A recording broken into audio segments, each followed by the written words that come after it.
here's my tutorial video on ionic bonding intro. So 21, you have sodium and chlorine. You're going to need a couple of reference sheets, periodic table, and the ion chart. Sodium is here, it's +1, so I'm going to do Na is +1. Chlorine is here, and it's in the -1 column. NaCl, and that's -1. Now, technically speaking, those plus and minus charges are not in the official formula, but I said let's not argue about it, and I don't want to wear out everybody's eraser. So for this class, I'll accept them in the formula, and we'll just pretend they're invisible notes. Otherwise, it gets a bit nuts. So I found the symbol and the charge from the periodic table, and then I need to make them add to -1. The thing is, they already do. So I don't really need to fix anything. And for our metal cations, that's the positives. The cations are the positives. We said you can just use the name. And then some of you said, but how do I know if it's a metal? Well, left of the shaded part of the stairs, the shaded elements on the stairs, left of those are metals. And sodium's way left, right? Of course. So we just put the name, sodium. And here's our one remaining trick. If it's just one element for our anion, our negative anion,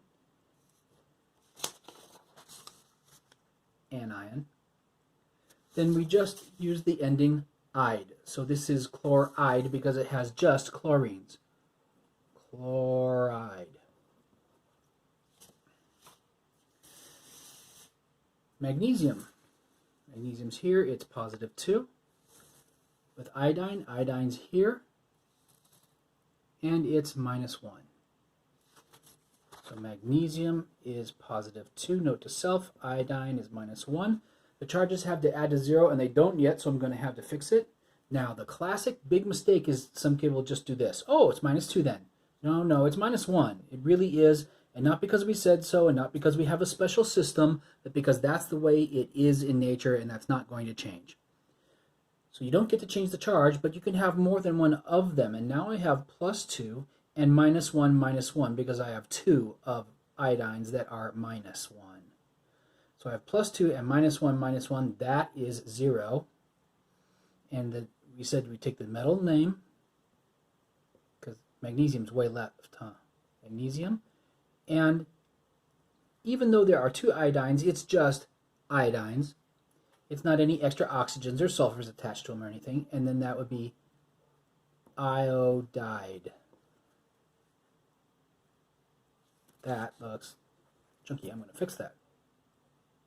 There.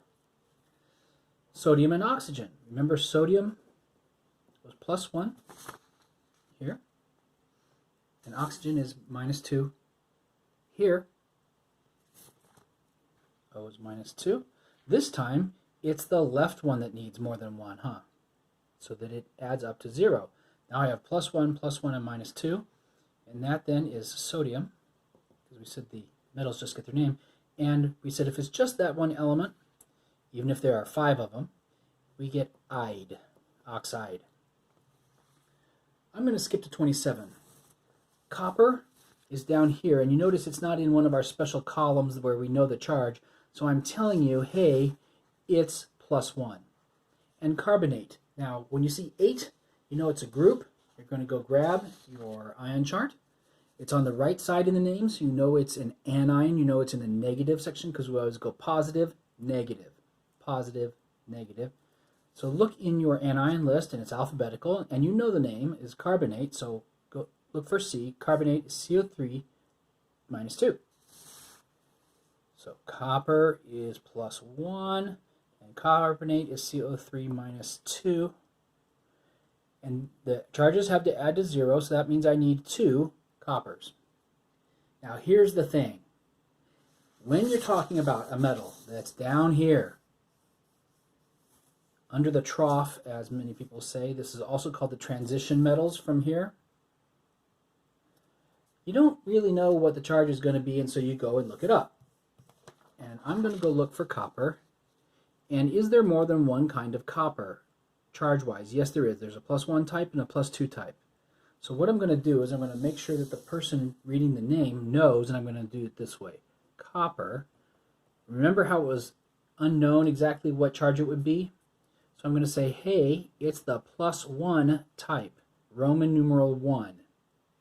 And that means I'm talking about the one that is +1, positive 1. And then the name of the group is just the name. Carbonate.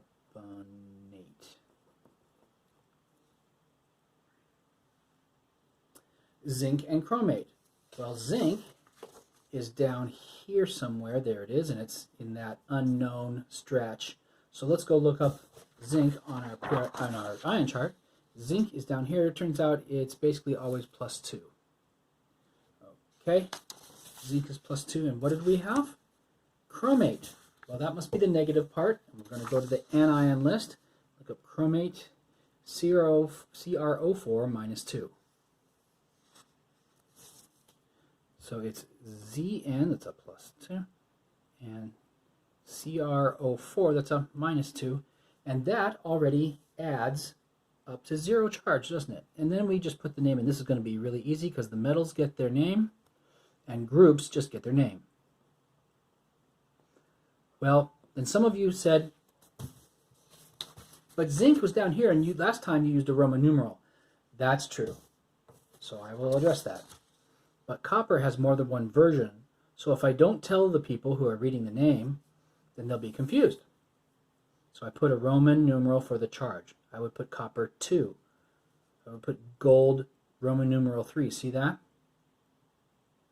But zinc only has a +2 version, so I don't have to tell them. They can look it up and say, oh, I see, it's a +2. Cobalt, that's a +2, and hydroxide. Now, I know hydroxide ends with "ide," and I know this is confusing, and sorry that it is, but hydroxide is not an element. There's no hydroxium or something element. It's a group, and you're just going to have to get used to this one, and sometimes there are things we're just going to have to memorize, and I know that it seems like there's an exception to everything I say, and this is one of them. Hydroxide is a group. It's OH -1. It's OH -1. The charges have to add 0, and do not just stick a -2 on OH. That's not true, but you can have 2 of them, and when I have a group, pay attention here, when I have a group I have to have 2 of the whole thing, and that's why we use parentheses. And I'm going to do this wrong. That is not right,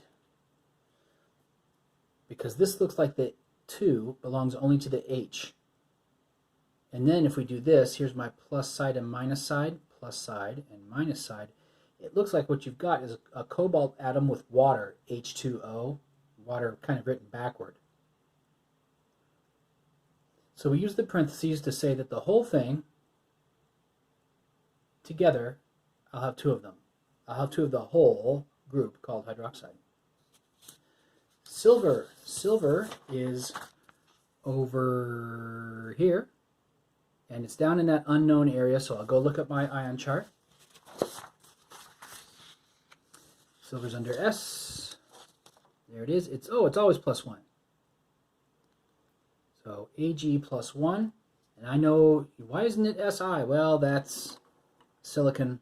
Well, it should be silver. Well, these anciently known elements and metals often come from Latin, so they don't make sense in English, like silver and tin and lead and gold, even copper, don't really make sense in English because, shoot, they were making stuff out of iron, right?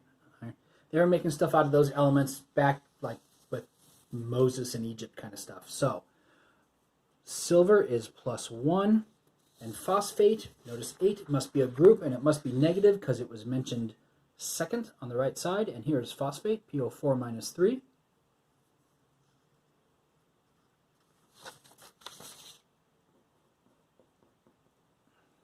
And the charges have to add to 0, so I must need 3 of those.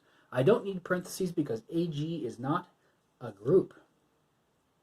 Oh, sorry. Also, this is cobalt. And remember there was more than one kind of cobalt? You can go look at your ion chart. I'm going to double check real quick. Yep. So I have to tell the people, hey, it's the +2 kind, and then hydroxide. And this is then silver, because metals get their name. Was there more than one charge possible for silver? No, so I don't have to put parentheses 1, and groups just get their name.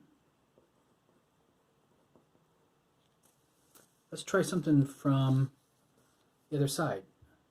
Oh, calcium iodate. Calcium, keep looking on the periodic table. I know it could be confusing. Where do I start looking? I know. There's not a good way to tell you because it's not arranged alphabetically or anything like that. Calcium's here. It's +2.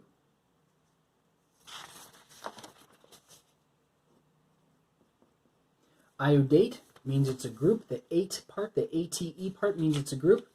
And it must be negative because it's on the right side. And you know the name. It's iodate here. IO3 - 1. IO3 - 1. The charges have to add to 0. And again, the wrong thing to do would just say, okay, -2. No, no, no, no. It's -1 because it is. Because of some deep, dark reasons. You can have 2 of the whole thing, though. And that would be 2 minus 1s makes a +2, add to 0. And then I get some kids saying, does the minus go inside or outside of the parentheses? Well, neither, because remember, I was just being nice, and really, the minus and the plus aren't there at all, and to be super picky, we should erase them. So how about that? There, now it's not there at all. That's a better answer. So we don't really have to deal with that. Nickel, what does that Roman 4 mean? Some of you will be shouting at me correctly that it means the charge. That's right. So I don't have to go look up the nickel. They're telling me, hey, it's +4. Okay. Then what's sulfate? It's on the right. It must be negative. 8 means it must be a group. Get your anion list. Sulfate is here. SO4 - 2. SO4 - 2. The charges have to add to 0. They don't yet until I have 2 of the whole group. And this is really wrong. I'm going to do it wrong. That looks like 42 oxygens and 1 sulfur. So don't do that. Nope. I got to take off points for that one because it looks really wrong. It's actually misleading. People are going to think the wrong thing if you write that. Let's do one more. Vanadium 3. Well, you don't know what the symbol is for vanadium. Maybe you keep looking. It turns out it's just V. And they're saying, hey, it's +3. +3. Oxide. Well, remember, with 2 exceptions, hydroxide and cyanide, when it's ide, it means it's just that element. So we're looking for oxygen here, and it's up here. Oxygen is in my -2 column. So O is -2. Now, the charges have to add to 0. Think of this a little bit like lowest common denominator. You have to multiply, don't you? You have to have like 1 of these and 3 of those, or 5 of these and 19 of those, or something. But you can't have half of one. You can't have half of an atom or anything. So some kid wants to multiply this by 1.5 to get 3. No, no, no, no. Because there's no such thing as half an oxygen atom. So we're going to have to multiply these using the numbers down here somehow and still have the charge equals 0 in the end. Well, like lowest common denominator, what do 2 and 3 meet at on the number line? What's the lowest common denominator of 2 and 3? It's 6. So let's have 2 of these and 3 of those. And now I have 2 sets of +3 is +6, and 3 sets of -2 is -6.